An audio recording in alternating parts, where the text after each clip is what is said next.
কিন্তু ইবনে হাজার আসকালানী রাহমাতুল্লাহ আলাইহি বলেন যেই ব্যক্তি বলছে ঠিক না ওই ব্যক্তিটাই ঠিক। ওয়াসওয়াবু আন্নাহু হাসান, এই হাদিসটা হাদিস সহিহ এবং হাসান।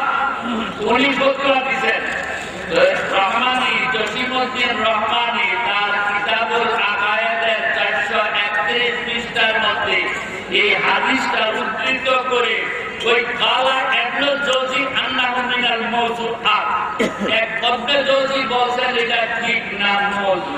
এই পর্যন্ত লেখা শান্ত হয়ে গেছেন।